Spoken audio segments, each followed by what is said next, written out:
semestre, section A, B et C. Nous allons corriger l'examen de l'introduction à l'étude du droit de l'année universitaire 2021-2022, session de rattrapage. Mais avant de commencer, je voulais tout d'abord féliciter l'équipe nationale pour son parcours de champion et les demi-finalistes. Il est encore en course, donc il jouera demain samedi le 17 décembre 2022 la troisième place. Donc, merci au Lion de la Tasse. Nous passerons donc à la question 1. Le code de commerce, est-ce qu'il est un droit subjectif? Est-ce qu'il est une branche du droit public? Est-ce qu'il est une source directe de droit? Ou bien aucune des trois premières propositions? Donc, le code de commerce est une loi, c'est le droit commercial, c'est une branche. Et donc, la proposition A est fausse, donc c'est un droit objectif. Est-ce qu'il est une branche du droit public? Non. Le code de commerce ou le droit commercial, question 2. Le droit national privé, est-ce qu'il comprend le droit civil, droit administratif, droit constitutionnel? Pour le droit civil, il régit les relations ou des affaires entre des personnes privées. Donc, c'est une branche du droit national privé. Donc là, c'est la bonne proposition. Vous cochez donc la case A.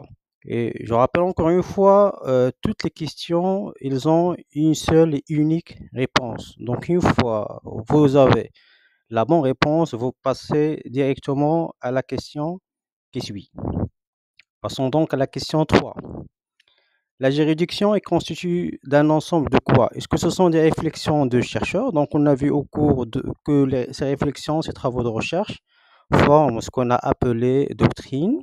Est-ce que ce sont des lois organiques? Non. Est-ce que ce sont des croyances populaires, ce qu'on a appelé droit coutumier ou tout simplement coutume? Donc, ni A, ni B, ni B, ni C. La juridiction ou les juridictions, c'est l'ensemble des tribunaux, c'est l'ensemble des institutions judiciaires qui composent le système judiciaire.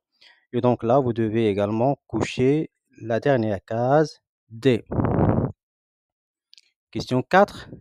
Le texte produit par une administration publique, par exemple, est destiné à ses services. Est-ce qu'il est un décret, arrêté, une circulaire?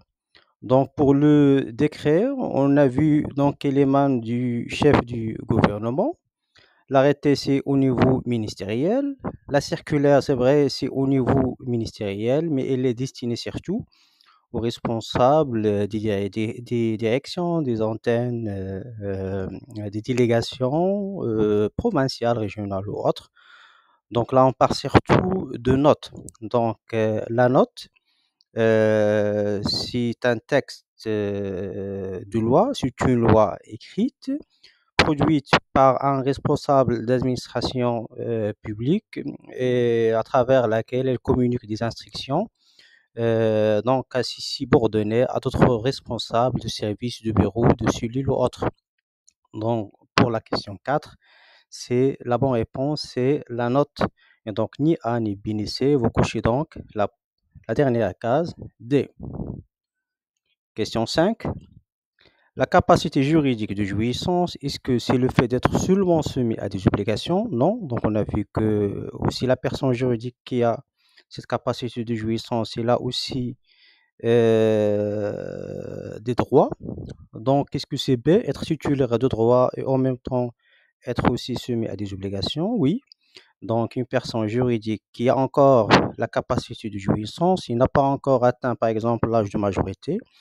Donc, il ne peut pas encore exercer pleinement ses droits et ses obligations. Donc, il est seulement titulaire de droits et d'obligations. Donc, la bonne réponse et la bonne proposition à cocher, c'est B. Question 6. Le gage ou l'hypothèque sont des droits. Est-ce qu'ils sont des droits principaux de propriété? Bien sûr que non. On a bien vu que le démembrement de droits principaux de propriété, ce sont 3 ou 2. Donc d'abord, c'est la propriété directe, si vous voulez. C'est le lien direct, c'est la nue propriétaire. Ensuite, les usufruits, le droit d'usage, le droit aussi d'exploitation, alors que soit le gage qui porte sur des objets mobiles, soit l'hypothèque qui porte sur des objets immobiles ou des biens immobiles sont des droits de propriété, c'est vrai, mais ce sont des droits du deuxième ordre, si vous voulez, des droits secondaires, accessoires aux droits de propriété. Donc là, vous cochez la proposition B. Question 7. Les partis politiques. Est-ce qu'ils sont des personnes morales de droit privé, de droit public ou bien de droit mixte? Donc les partis politiques sont bien des droits ou des personnes juridiques morales, mais de droit privé. Donc, même si donc, ils sont éléments d'un paysage, si vous voulez, public, donc ils représentent, ces personnes privées qui composent les partis politiques représentent leur parti politique dans le gouvernement, qui est institution publique, qui fait partie d'une personne morale publique qui est l'État. Malgré tout ça, les partis politiques restent des personnes morales de droit privé. Donc là, vous cochez A.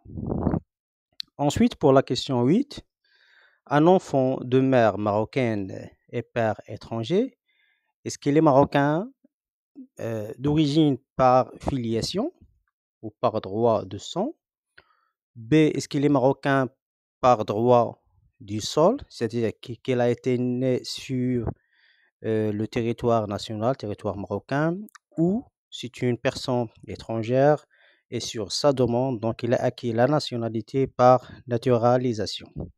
Donc là, ce n'est que récemment, donc ces dernières années, que maintenant, la mère aussi, il peut transmettre sa nationalité, la mère marocaine, il peut transmettre sa nationalité à son enfant. Donc, un enfant, même si le père est étranger, donc il peut ou il est marocain d'origine par filiation. Donc là, vous cochez la case A. Pour la question 9, les droits patrimoniaux. Les droits patrimoniaux, est-ce qu'ils n'ont pas une valeur pécuniaire? Non, c'est faux. Ils sont déjà qualifiés patrimoniaux parce qu'ils ont une valeur pécuniaire. Ils ont une valeur en argent. Ils sont appréciables et valuables en argent. C'est pour cela qu'ils sont intégrés ou qu'ils sont comptés éléments de patrimoine. Donc, A est fausse. B, est-ce qu'ils sont intransmissibles? Non, c'est pas vrai. Donc, les droits patrimoniaux qui font partie d'un patrimoine d'une personne juridique sont transmissibles. Donc, la personne propriétaire, il peut les transmettre à une autre personne juridique. Est-ce qu'ils sont insaisissables? Encore une fois, c'est faux. Donc, ni A ni B ni C. Donc, dans ce cas-là, vous cochez la case D. Question 10. L'obligation de corriger vos copies pour l'enseignant ou pour le professeur, est-ce qu'il est une obligation allégée? Est-ce qu'il est une obligation de moyens? Est-ce qu'il est une obligation de résultat? Donc, je rappelle encore une fois que c'est une classification par critère d'étendue de l'effet ou par critère d'importance du poids, si vous voulez, de responsabilité. Donc, à quel degré le débiteur est responsable de son acte.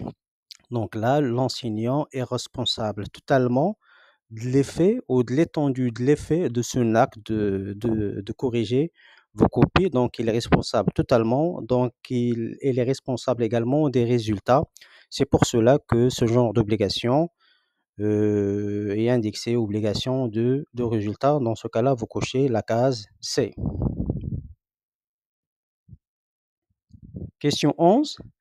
Donc, les délits sont des sources d'obligation. Est-ce qu'ils sont d'abord licites ou illicites? On a vu au cours qu'ils sont des faits illicites, d'accord? Mais pour des délits, ce sont illicites involontairement.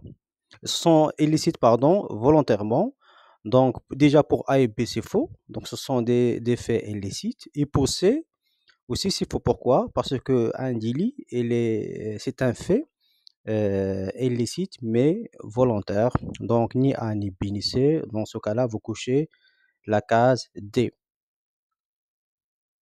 Pour la proposition C, convient surtout à des quasi-délits. Donc, pour les quasi-délits, sont vraiment des faits illicites et involontaires. Mais pour un délit pur et net, donc il est volontaire. Je passe donc à la question 12. Les droits personnels, comme on les a vus au cours, sont des droits de créance ou des droits patrimoniaux réels ou des droits de propriété.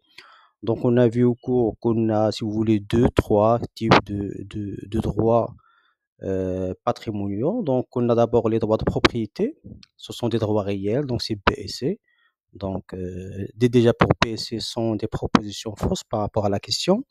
Et on a aussi parlé des droits personnels. Donc, ce sont des droits qu'exerce une personne vis-à-vis une autre personne. Donc, et portent surtout sur des créances. Donc, les droits personnels sont des droits aussi de créances. Et donc, par là, la bonne proposition, c'est A. Il faut cocher donc A. Question 13. Donc, l'amphi, la construction. Est-ce qu'il est un bien juridique? Est-ce qu'il est immeuble par destination, par objet ou par nature? Donc, pour la construction, encastré au sol ou fixé au sol, c'est un bien juridique immeuble, mais par nature. Donc là, la bonne proposition, c'est alors que toutes les autres installations, donc soit électriques, soit sonores, flamphie, ou les autres biens qui sont fixés ou encastrés soit au mur, soit au toit, donc sont des biens au départ qui ont été meubles, mais maintenant qui sont immeubles par destination. Donc la question 13 porte surtout sur la construction en elle-même. Donc la construction, elle est encastrée au sol, donc il est immeuble par nature. Question 13. La prescription est de l'obligation. Est-ce qu'il suit la constitution d'une nouvelle obligation? Donc on a vu que non. Donc là pour A parle surtout de la novation. Est-ce que c'est l'exécution de l'obligation ou sinon, est-ce que la prescription suit l'inaction du créancier pendant un certain temps, une certaine durée de temps? Oui, c'est vrai. Donc là, vous cochez la case C. Question 15. Le contrat de travail, est-ce qu'il a un contrat à exécution instantanée? Est-ce que c'est un contrat qui porte sur un objet ou deux objets qui peut s'exécuter tout le temps instantanément, dans un moment, dans un certain laps de temps trop réduit? Non. Donc, le contrat de travail sur un travail, donc l'emploi qui s'exécute sur le temps, donc successivement. Donc, c'est un contrat à exécution successive et non pas instantanée. Donc, c'est pas A. Est-ce qu'elle est unilatérale? Non, c'est faux. Donc, au moins, le contrat de travail, donc, elle a deux parties contractantes. Au moins, on trouve l'employé et l'employeur, mais aussi, ça n'empêche pas qu'on peut avoir d'autres personnes. Ça peut être un intermédiaire, un APEC, donc une administration publique ou autre. Donc, il ne peut pas être unilatéral. Est-ce qu'il est contrat d'adhésion? Formellement, non aussi, puisqu'on doit avoir l'accord et l'acceptation de l'employé et de l'employeur. Donc, il ne peut pas être un contrat d'adhésion, donc il est supposé négocier au contrat gré à gré. Donc, ni A, ni B, ni C est une proposition correcte. Donc, là aussi, vous cochez D.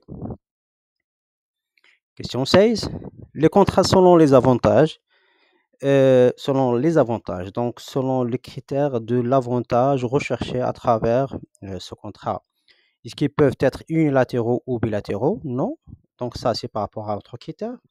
Est-ce qu'ils peuvent être consensuels ou solennels? Non. Là aussi, c'est un autre critère de forme. Est-ce qu'ils peuvent être de gré à gré ou d'adhésion? Donc là aussi, c'est un critère de négociation. Selon les avantages, on a vu au cours qu'on a soit un contrat à titre gratuit, soit un contrat à titre onéreux, donc soit un contrat qui est gratuit, soit un contrat où les deux parties ou une des deux parties cherche un bénéfice ou il a un objectif purement lucratif ou commercial.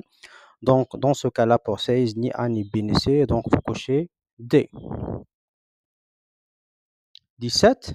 Un contrat de tricherie, par exemple, aux examens n'est pas valable. Par quelle raison? Est-ce que c'est par manque ou par l'invalidité de quel élément fondamental d'un contrat ou de validité d'un contrat pour que le contrat soit reconnu par la loi? Est-ce que c'est par manque de consentement? Non. Généralement, pour un contrat, même s'il est consensuel et non pas un contrat écrit, même s'il est verbal et non pas écrit, donc là, on suppose qu'on a déjà l'accord et l'acceptation, ou bien l'offre d'une partie et l'acceptation de l'autre. Donc, c'est pas par manque de consentement. Est-ce que c'est par incapacité de contractant? Là aussi, on suppose que les deux parties, donc soit l'étudiant, soit le frère, sont des personnes capables juridiquement. Est-ce que c'est par l'absence de l'offre? Non. Donc là, c'est par le caractère ou la légalité, le caractère illégal et illicite, soit de l'objet, soit de la cause. Dans ce cas-là, c'est une cause qui est illégale. Et donc là, vous cochez D. Question 18. Les effets de commerce forment une activité commerciale par nature. Est-ce que ce sont des activités commerciales par nature? Non, c'est faux. Donc, une activité commerciale par nature, c'est toute activité économique à objectif commercial. Donc, c'est une activité faite à la recherche de l'argent, d'un gain, d'un bénéfice. Est-ce que ce sont des activités commerciales par leur forme? Oui, ça on l'a déjà vu au cours. Donc là, vous cochez B. L'avant-dernière question, question 19. Les fonctionnaires publics, est-ce qu'ils peuvent exercer le commerce? Non. Faute de quoi? Faute d'incompatibilité. Donc, ils ne peuvent pas exercer le commerce, mais avec quelques exceptions. Et parmi ces exceptions-là, c'est qu'ils ont droit à commercialiser leur production, soit artistique, soit littéraire, soit scientifique. Et donc là, pour B, produire des œuvres artistiques, oui, malgré que c'est une activité commerciale, c'est une activité à objectif purement commercial, mais elle est permise par la loi pour des fonctionnaires publics. Dernière question. La clientèle, est-ce qu'il est un élément incorporel du fonds de commerce? Est-ce qu'il est un élément corporel ou est-ce qu'il est un bien immeuble? Déjà, on a vu au cours que le fonds de commerce ne comporte que des biens qui sont meubles et non pas des biens immeubles. D'accord? Donc, pour elle est fausse. Donc, dans l'absolu, elle est fausse. Maintenant, pour A et B, est-ce qu'il est un élément corporel ou incorporel? Non, la clientèle est un élément vraiment qui compose le fonds de commerce, mais c'est un élément qu'on ne voit pas.